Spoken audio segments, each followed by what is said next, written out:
Amisha ma'am, बहुत बहुत धन्यवाद वक्त निकालने के लिए। और आज के ऑल इंपॉर्टेंट दिन जब हम लोग विमेंस डे सेलिब्रेट कर रहे हैं चैनल पे मैम, अमीषा मैम के लिए कुछ वीरू में इंटरेस्टिंग चीजें देख रहा था मैम के आने से पहले। आपको पता है आपने 21 साल की उम्र में क्या किया था? ग्रेजुएशन किया होगा? ये कंप्लीट कर दिया था नहीं, 21 मैं साल मैं की मैं उम्र वीरू में। से पूछ रहा हूं। मैं वीरेंद्र, मेरे काउंटर पार्ट से पूछ रहा था 21 साल की उम्र में ओके क्या ओके। करा है, तो हमने ग्रेजुएशन किया होगा शायद। मैम ने सीए पास कर लिया था 21 ईयर्स ऑफ एज में।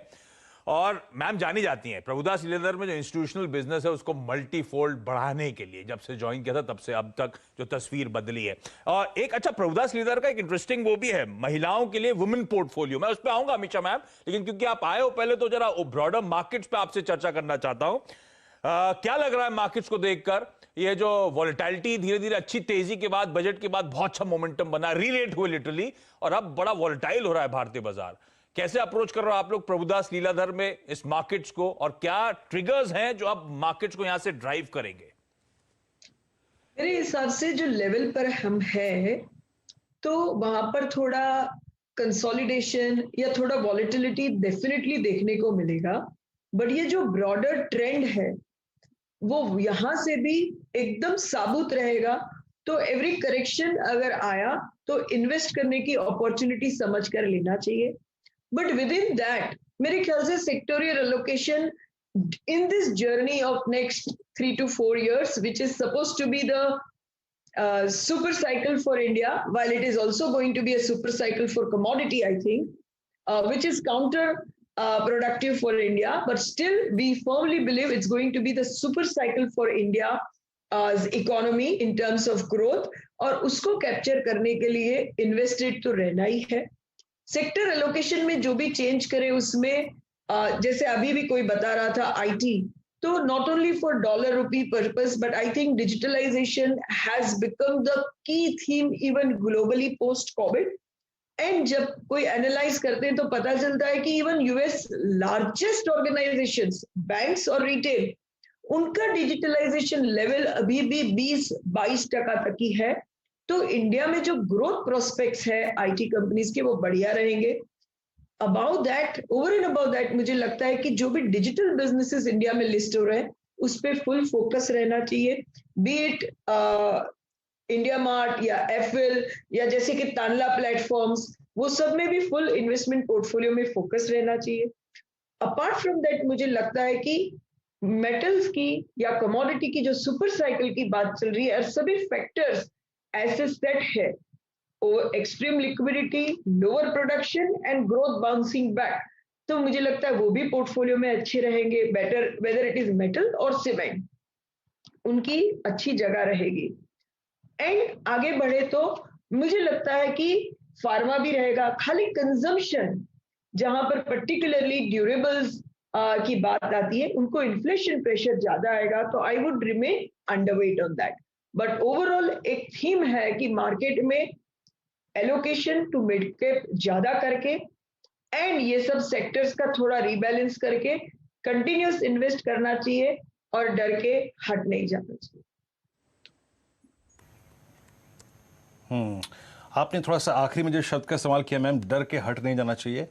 पिछले 2-3 महीने में जो फैक्टर सबसे क्रिटिकल इंडियन मार्केट्स के लिए रहे थे, और स्पेशली नवंबर ऑनवर्ड्स जो एफआईज फ्लो रहे थे मैम, ये 2 इंडिकेटर्स, एक तो क्रूड हमारे लिए इटसेल्फ हमारा इन्फ्लेशन प्रेशर वो काफ़ी, अगर आप देखें, बढ़ा देता है, और साथ ही साथ डॉलर इंडेक्स, इनका एक रिवर्सल क्या हमको, जो हमारी जो पार्टी चल रही थी स्पेशली नवंबर ऑनवर्ड्स, उसको उस पर पॉज लगाएगी क्या? आपको लगता है ऐसा, या फिर आपको लगता है कि नहीं ये टेम्परेरी है और डॉलर काफ़ी वीक ही रहेगा, मोर और लेस वीक ट्रेजेक्ट्री में ही रहेगा, ये एक टेम्परेरी बाउंस बैक है और ये हमारा स्ट्रक्चर इंटरेक्ट रहेगा?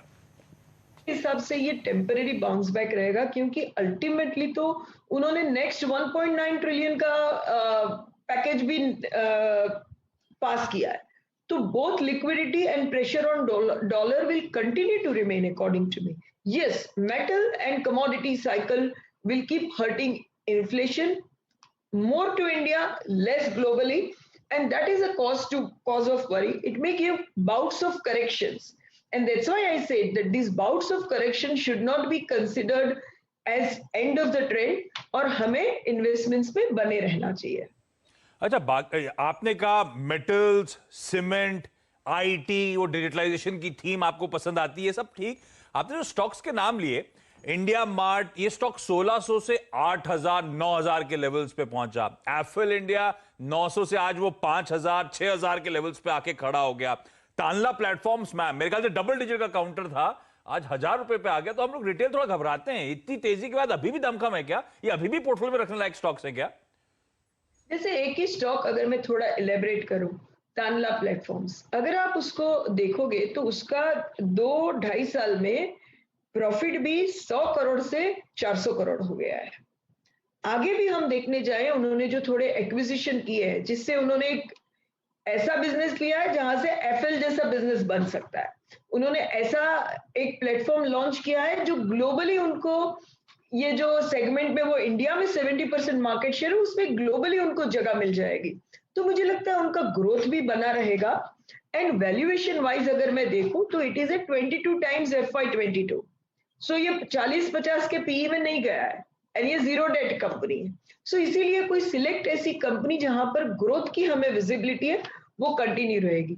एंड क्योंकि टाइम की कमी की वजह से मैंने बाकी कोई नाम्स शायद ना लिए हो, बट मेरा ऐसा फर्मली मानना है कि everything which is behind real estate recovery, जैसे कि all the vendor companies and suppliers, जैसे कि पाइप हो या स्विच गियर्स हो, स्विचेस हो, वो सभी भी बहुत अच्छा करेगी। क्योंकि मेरा बहुत फर्म व्यू है कि इंडिया में retail real estate, residential real estate बहुत ही अच्छा करेगा। मैम, एंड अगर that will be the key game changer also for economy, and all the companies which are suppliers to that will also do very well. अगर आप pics दे रहे हो तो टाइम की कोई कमी नहीं है मैम हमारे पास। Thank you.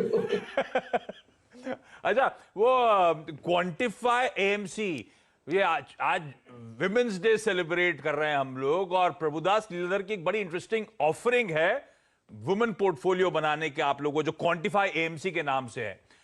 पहले तो समझाएं मैम, ये है क्या, कैसे अप्रोच रखते हैं, ये महिलाओं के लिए किस तरह का पोर्टफोलियो बिल्डिंग एक्सरसाइज है? जरूर। तो हमने क्या किया है, आज हम लॉन्च कर रहे हैं वेल्थ फॉर विमेन। ये जो पोर्टफोलियो है, ये एक मल्टी एसेट पोर्टफोलियो है। क्योंकि मेरा ऐसा मानना है कि very less percentage of women understand, उनको पता चलता है कि न्यूआंसेस ऑफ स्टॉक, कि इसके बिजनेस में आरओई क्या है, इसका पीई क्या है, इसका ईवी बाय एबिटा है, कि वो जरा ज्यादा हो जाता है। बट विमेन वर्कफोर्स बहुत बड़ा है, उनको भी अपने सेविंग्स को वेल्थ में कन्वर्ट करना है। तो हमने ये जो लॉन्च किया है wealth for women, it is a multi asset portfolio. तो वो इक्विटी का एक्सपोजर लेती है through large cap Nifty ETF। अगर मिड कैप एक्सपोजर लेना है तो मिड कैप इंडेक्स ETF से व्यू लेती है।